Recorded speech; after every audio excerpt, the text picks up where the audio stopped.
আসসালামু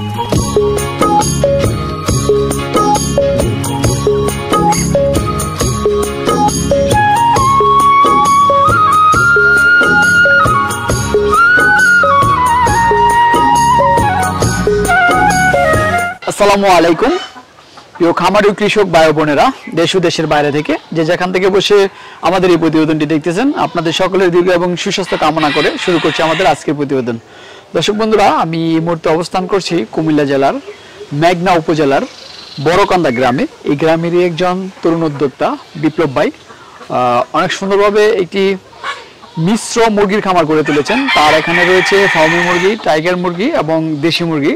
আমরা আজকে তার এই মুরগির লালন পালন সম্পর্কে জানবো। দর্শক বন্ধুরা, আসলে আমরা জানতে পেরেছি যে ভাইয়ের যে কোনো একটা সমস্যার কারণে এই মুরগিগুলো বিক্রি করে দেবেন। তো চলেন দর্শক, আমরা বিপ্লব ভাইয়ের সাথে কথা বলে মুরগির লালন পালন সম্পর্কে বিস্তারিত জানি। বিস্তারিত জানানোর জন্য পুরো সময় জুড়ে থাকবো আমি রিয়াজ আহমেদ তোফাজ্জল। আশা করি আপনারা আমার সাথে থাকবেন। তাহলে চলেন আমরা শুরু করি। আসসালামু আলাইকুম। ওয়ালাইকুম আসসালাম। ভাই কেমন আছেন? ভালো, আপনি ভালো আছেন? আলহামদুলিল্লাহ ভালো। কি নাম আপনার? আমার নাম বিপ্লব। আচ্ছা বিপ্লব ভাই, কি কাজ করেন? আমি কৃষির সাথে জড়িত আছি, মুরগি পালন করি অনেক বছর যাবত। কত বছর যাবত কৃষির সাথে জড়িত আছেন? এটার সাথে জড়িত আছি প্রায় 17-18 বছর। ব্রয়লার পালন করছি আগে, পরে গরু পালন করি, গরু খামার তৈরি করি। পরে এখন আবার 2 বছর যাবত মুরগির সাথে, যে ফার্মি মুরগি, টাইগার মুরগি, দেশি মুরগির সাথে জড়িত আছি। আচ্ছা, প্রায় 17-18 বছর যাবত আপনি খামারের সাথে জড়িত আছেন। তো প্রথম ব্রয়লার করছিলেন নাকি? ব্রয়লার কিরকম লাভ হয়েছিল? ব্রয়লার ইনশাল্লাহ লাভ হয়েছে, কোনো লস আমার ব্যবসার মধ্যে ছিল না। আচ্ছা, তো ছেড়ে দিয়েছেন কেন?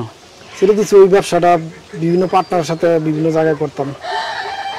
বিভিন্ন পার্টনারের সাথে বিভিন্ন জায়গায় করছেন? জি জি। ওই নিজের বাড়িতে করেন নাই? মানে রাস্তার সাথে আমার কোনো জায়গা ছিল না।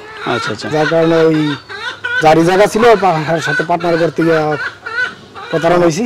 পরে আমি নিজে বাড়িতে এসে গরু খামার করি। প্রায় 7-8 বছর আমি গরু।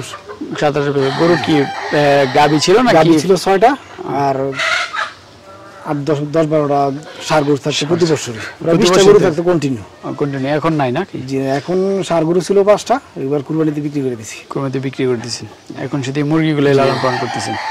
আচ্ছা আচ্ছা। তো মুরগি এখন যে মুরগিগুলো আছে সব মিলে কত হাজার মুরগি আছে? সব মিলে আসলে 800-900 মতো। ওই মোরগগুলো বিক্রি করে এখন 500 মতো আছে। কোন জাতের মুরগিটা কিরকম আছে? ফার্মি মুরগিটা আছে প্রায় 250 মতো। 250 মতো। টাইগার মুরগি আছে 100 মতো, আর বাকিটা আছে দেশি মুরগি। দেশি মুরগি না? আচ্ছা। তো আপনি ব্রয়লার এবং ফার্মি ব্রয়লার এবং গরু লালন পালন করতেন, হঠাৎ করে আবার এই সেক্টরে আসলেন কেন? এই মুরগিটার প্রতি আপনার ইন্টারেস্ট জাগলো কেন? ইউটিউবে দেখতাম যে মুরগি পালনে ফার্মি মুরগিতে অনেক লাভবান। আচ্ছা, এই হিসাবে আমি আসছি আর কি, যে ডিম তৈরি করার জন্য। আচ্ছা, ইউটিউবে দেখছেন লাভবান? জি। তো আপনি পালন করে কি বুঝতেছেন? আমি পালন করে এই মাত্র আমার মুরগিগুলো ডিমে আসছে। মাত্র ডিমে আসছে? ডিমে আসছে ফার্মি মুরগিগুলা। দেশি মুরগিগুলো আগে ডিম পারছে। তো ডিমে আসাতে পরে আমি একটা অ্যাক্সিডেন্টের শিকার হই। প্রায় 30 ফুট উপরে আম পারতে গিয়ে আম গাছতে পড়ে যাই। আমার মেরুদণ্ডটা সমস্যা হয়ে যায়। নিতেও পারি না, খাবার দিতে পারি না, পানি দিতে পারি না, সমস্যা হয়ে যায়। এই কারণে আমি মুরগিগুলো বিক্রি করে দিই। আচ্ছা আচ্ছা। এই সুন্দর সুন্দর মুরগিগুলো আপনি বিক্রি করে দিবেন? জি। আচ্ছা, মানে সমস্যা হচ্ছে আপনি আম গাছ থেকে পড়ে গেছেন, আপনার মেরুদণ্ড সমস্যা, এখন বাঁকা হতে পারেন না? না না। আচ্ছা, তো অনেক টাকা ইনভেস্ট করে মুরগিগুলো লালন পালন করলেন, এখন তো বিক্রি করে দিলে আপনি লাভের মুখটা মনে হয় দেখতে পারবেন না, কারণ সমান সমান থাকবে। জি জি। এটা তো মাত্র ডিমে আসছে, এটা তো লাভ লসটা বুঝতে পারি না এখন আমি। আচ্ছা আচ্ছা, মাত্র ডিমে আসছে। জি। কি পরিমাণ ডিম পাচ্ছেন এখন? এখন আমি 60-70টার মতো ডিম পাইতেছি। 60-70টা, মানে সব তো একসাথে রাখছেন, মানে কোনটা ডিম পাচ্ছে কিভাবে বুঝতেছেন? ফার্মিগুলো বেশি পাচ্ছে, যে দেশিগুলো কুচু হয়ে যায়। দেশিগুলো কুচু হয়ে যায়। ফার্মি ডিম দেখে অবশ্যই চেনা যায় কোনটা দেশি মুরগি কোনটা ফার্মি মুরগি, কারণ ফার্মি মুরগির কালারটা একটু সাদা থাকে। সাদা। আচ্ছা, টাইগার তো মনে ডিমে এখন আসে নাই? না না, টাইগারটা ডিমে আসে না, এটা মাত্র 4 মাস। আসলে বিপ্লব ভাই, আসলে আমি তো এখানে অনেকগুলো মুরগি দেখতেছি, 2-1টা মুরগি মনে হচ্ছে টাইগার, না টাইগারের তো তেমন মুরগি মনে হচ্ছে না। টাইগার মুরগি কি আছে নাকি এখানে? টাইগার তেমন এখন নাই, এটা তো আমি বাচ্চাই না, প্রতারণার শিকার হয়েছি। যাদের কাছ থেকে আনছি বাচ্চা, তারা আমার টাইগার বলে দিছে, কিন্তু এখন তো টাইগার পড়েনি। আচ্ছা, প্রতারণার শিকার। জি। আচ্ছা আচ্ছা। তো টাইগার মুরগি ক্রয় করতে গিয়ে আপনি প্রতারণা হচ্ছেন? ফার্মি বা দেশির ক্ষেত্রে কি? না না, দেশিটা যা বলছে তাই আছে, আর ফার্মিটা আমি নিজে ইনকিউবেটর বানায় ডিম ফুটে নিছি আর কি, ডিমের তো বাচ্চা ফুটে সেটা নিছি। আপনি নিজে ফুটে নিছেন? জি ফার্মিটা। আচ্ছা ফার্মিটা, জি আচ্ছা আচ্ছা ফার্মিটা নিজে ফুটে নিছেন ডিম সংগ্রহ করে, নাকি আপনার এখান থেকে না ডিম? না না, ডিম সংগ্রহ করে। ডিম সংগ্রহ করে। তাহলে তো ফার্মিটা আপনি 100% ভালোই পেয়েছেন, কারণ এটা আপনার নিজস্ব উৎপাদিত বীজ। নিজে উৎপাদন করছে এটা। আচ্ছা আচ্ছা। তো এই যে টাইগার মুরগি আপনাকে প্রতারণা করে কি জাত সোনালী দিয়ে দিছে? সোনালী দিয়ে দিছে। আচ্ছা, যে এখান থেকে আনছেন ওর সাথে পরে যোগাযোগ করেন নাই? যোগাযোগ করছি, আমি ওনাকে বলছি যে আপনি কথা কিন্তু রেকর্ডিং করা আছে যে আমার সাথে প্রতারণা করলে ড্যামারেজ দিবেন বলছেন। তো একবার ফোন ধরে আর দ্বিতীয়বার আর ফোন ধরে না, যোগাযোগ নেই। পরে আর যোগাযোগ নেই, যাক এই আর কি। আচ্ছা আচ্ছা।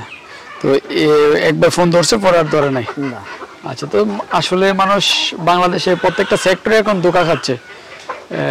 মুরগি, গরু, হাঁস, মুরগি যাই বলি না কেন, গাবি কিনতে গেলে মনে করেন অল্প দুধের গাবি বেশি বেশি দুধে বইলা বিক্রি করে। মুরগির ক্ষেত্রে আপনার টাইগার বলে সোনালী ধরাই দিচ্ছে, ফার্মের ক্ষেত্রে সোনালী ধরাই দিচ্ছে।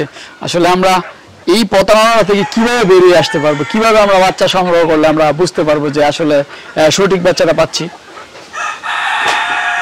এটা সঠিক বাচ্চা যারা বিক্রি করতেছে এরা যদি সঠিকভাবে না দেয় তাহলে এটা কিভাবে চিনা, কিভাবে ব্যবহার আমার তেমন কোনো জানা নেই। আচ্ছা, মানে মুরগির প্যারেন্টস দেখে বা ইনকিউবেটর দেখে ডিম সত্যি আছে কিনা ওইরকম দেখে তো হয়তো কিছুটা মানে বলা যেতে পারে। আমি যাই যে সরাসরি যাই বাসাতে বাচ্চা আনছি, আমি যখন বলছি তার খামারটা আমার কিছু নেই, ভাঙ্গা বলে আমার খামারটা আমি তৈরি করতেছি নতুন করে।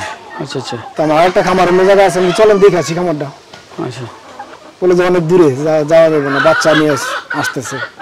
এইভাবে প্রায় 2 ঘন্টা বসা রাখছে বাচ্চা আনতে আনতে। আচ্ছা, তো সেক্ষেত্রে হয়তো বা উনি অন্য কোথাও থেকে আপনাকে সংগ্রহ করে দিয়েছে, এটাই এইভাবেই প্রতারণাগুলো হচ্ছে। তো আসলে বিপ্লবে আমরা আসার পথে জানতে পারলাম যে আপনার নাকি একটা পারিবারিক সমস্যার মধ্যে আছেন আপনি, এটা কি রকমের আসলে? পারিবারিক সমস্যা ধরেন এটা আমার, আমি তো নারায়ণগঞ্জে বিয়ে করছিলাম, ওই জায়গায় আমার ওয়াইফ, আমি এইখান থেকে পারিবারিকভাবে ভাইয়ের সাথে একটু দ্বন্দ্ব হয়েছে, আমি নারায়ণগঞ্জে চলে যাই শ্বশুর বাড়িতে। ওইখানে যাই প্রায় 25 লাখ টাকা ইনভেস্ট করি ক্যাশ, ছাগল, গরু, মুরগি।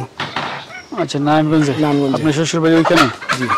আচ্ছা, তারপরে পরে ওইখানে প্রায় 5-6 মাস করার পরে তাদের সাথে আমার কথা কাটাকাটি হওয়ার পরে আমার ওগুলো রাইখে মেরে ফেলার পরিকল্পনা করছিল। আপনাকে মেরে ফেলার পরিকল্পনা করছে? পরে সকাল 9টায় তালা দেয়, রাত্রে 9টায় খোলে। আপনাকে বেরোতে দেয় না? না। পরে আমি ওইখান থেকে রাত্রে 9টায় পালা আসি। আসা ওইখান থেকে তাদের সাথে সম্পর্ক একবার ডিভোর্স দিয়ে সম্পর্ক শেষ করে দিই। আজকে 1 বছর হয়েছে। আচ্ছা, আপনাকে বন্দি করে রাখার কারণটা কি ছিল? আপনার কি টাকা পয়সা অনেক বেশি ছিল? আপনার টাকা পয়সা মেরে দেওয়ার জন্য? ব্যস্ত গেছি। এখন তো আমার আব্বা মারা যাওয়ার পরে আমরা যে সম্পর্ক যা আছে আমার ভাইয়ের মধ্যে, ভাই বোনের মধ্যে বন্টন নামা করে আমার মালিক আমি। এরা যদি মারতে পারে তাহলে সেই মালিক তারাই। আচ্ছা আচ্ছা, মানে এখানে আপনার বাড়ির যে সম্পত্তিটা আছে এটা নেওয়ার বুক করতে ছিল? আচ্ছা, আপনার ছেলে মেয়ে নাই? 1 ছেলে 1 মেয়ে আছে। 1 ছেলে 1 মেয়ে। এখন কি আপনার সাথে থাকে না কেমন? ওইখানেই নারায়ণগঞ্জে থাকে। আচ্ছা আচ্ছা, আপনি তো পালিয়ে চলে আসছেন, আর তো মনে যাওয়া হয় নাই? আচ্ছা, তার মানে আপনার ওইভাবে আপনার শ্বশুর বাড়ি থেকেও আপনি একটা ধোঁকা খাইছেন? জি। আপনি জীবনের প্রতিটা ক্ষেত্রেই ধোঁকা খাচ্ছেন? জি জি। আচ্ছা, কিন্তু ব্যবসার ক্ষেত্রে আমি কোথাও ধোঁকা খাইনি। ব্যবসার ক্ষেত্রে কোথাও ধোঁকা খাইনি? ব্যবসা আমি যা করছি আল্লাহ আমারে হাত খুলে দিছে ব্যবসার মধ্যে। ব্যবসার মধ্যে আপনি সবসময় সফল। 5 বছরে আমি গরু কামার করে প্রায় 30 লাখ টাকা ক্যাশ করছি। 30 লাখ টাকা? আচ্ছা আচ্ছা। ওই টাকাটা আমি ওই জায়গায় ইনভেস্ট করছি। ওই জায়গায় যে এই টাকাটা ঘর বাড়ি সবকিছু আপনি তৈরি করছিলেন নতুন করে? এখান থেকে খামারগুলো ট্রাক দিয়ে ভাঙিয়ে নিয়ে গেছি। এখানে খামার ছিল, ওইটা ট্রাক দিয়ে নিয়ে ওইখানে সেট করছেন। আসলে আপনি তো নিজের বাড়ি থেকে ঝগড়া করে শ্বশুর বাড়ি চলে গেলেন, শ্বশুর বাড়ি থেকে আবার এমন একটা অবস্থা হলো আপনার পালায় আসতে হচ্ছে। আসলে প্রকৃতির নিয়ম এটা যে নিজের বাড়ি সব, নিজের বাড়ি ছেড়ে যদি অন্য কোথাও গেলে এটা কখনোই শান্তি পাওয়া যায় না, এবং মা বাবা ভাই বোন ছেড়ে কোথাও গেলে মনে বসে না। এটা আমি বুঝতেছি যে যাদের আপন ভেবে গেছি তারাই আমার মেরে ফেলার পরিকল্পনা করছে, যারা পর ভাবছি তারাই তো আমার আপন করে আবার নিছে। মা বাবাই সবসময় আপন থাকে, এরা যতই কষ্ট পাক ছেলে মেয়েদেরকে সবসময় জায়গা দিবে। আপনাকে হয়তো টাকা পয়সা দিয়ে সাহায্য না করতে পারলে আপনাকে জানে মেরে ফেলার কোনো পরিকল্পনা করবে না। ভাই যতই খারাপ হোক না কেন, কোনো ভাইকে ভাই মানে মারার পরিকল্পনা করে না। ভাই তো আমার সাময়িক সময়ের জন্য ঝগড়া হতেই পারে, এটা আবার কিছুদিন পরে এমনিতেই ঠিক হয়ে যায়। যে একবার তো আসার পরে ভাই বুকে টেনে নিয়ে 5-7 লাখ টাকা যা লাগছে ভাই দিচ্ছে যে আপনি ব্যবসা আবার নতুন করে করেন। আচ্ছা, তো যাক, এখন মোটামুটি আপনি এই মুরগি লালন পালন করে কি রকম অবস্থানে আছেন? আছি মোটামুটি ভালো অবস্থানে। এখন তো বললাম না যে মুরগিগুলো ডিমে আসছে, আমার শরীর অসুস্থতার কারণে তো আমি এগুলা নতুবা আমি এগুলা পালন করতাম। আচ্ছা, যেভাবে ডিম যাক, আসে আপনি অসুস্থতার কারণে এই মুরগিগুলো বিক্রি করেন। আসলে যদি প্রাইসটা কি বলা যাবে যে কোন বয়সের কোন মুরগিটা আপনি কিরকম রেটে, যদি কেউ পিস হিসাবে নিতে চায় কিরকম টাকা বিক্রি করবেন? পিস হিসাবে নিলে এটা তো পুরো বললে সবচেয়ে মনে ভালো হবে, প্রাইসটা দিয়ে দিলে তো আচ্ছা, দেখে আলোচনা করে নিতে আলোচনা করে দেখে আইসা নিতে পারবো, সবচেয়ে ভালো হবে আইসা দেখে নিয়ে গেলে। মানে যদি আইসা দেখে যে সাইজ অনুযায়ী বা তার পছন্দ অনুযায়ী সে দাম দিয়ে নিতে পারবে। আচ্ছা, আহামরি তেমন দাম রাখবেন না? মোটামুটি কোনো দাম থাকবে না, তবে আমি কমই বিক্রি করে দিব, কারণ আমি যেটা অসুস্থ এটা রাখার মতো ইয়া নাই আমার। আচ্ছা, সুস্থ হওয়ার পরে কি আর কোনো পরিকল্পনা আছে মুরগি আবার লালন পালন করার? সুস্থ এখন ডাক্তার যে কথা বলতেছে মেরুদণ্ডের সমস্যা, এটা সুস্থ তেমন হইব না আর কি। আচ্ছা, মানে আপনি মানে ডাক্তার বলতেছে মানে ঝুঁকে কোনো কাজ যাতে না করা হয়, তার মানে ঝুঁকে তো এটা খাবার দাবার দিতে হয়, আপনার যে কোনো কাজ করতে হলে আপনার সোজা হয়ে করতে হবে। যাক বিপ্লব ভাই, আপনার জীবনে অনেক কষ্টই আছে, অনেক কিছু আপনি স্যাক্রিফাইস করে এখানে চলে আসছেন, মুরগি লালন পালন করতেছেন। আপনার আশা করি যে আপনার যেহেতু সমস্যার কারণে মুরগিগুলো বিক্রি করে দিবেন, আমরা চাই যে কোনো কাস্টমার আপনার কাছ থেকে মুরগিগুলো নিয়ে যাক, বা আপনার সফলতা কামনা করি। তো আজকের মতো বিদায় নিলাম, ভালো থাকবেন, আসসালামু আলাইকুম। আপনি ভালো থাকবেন।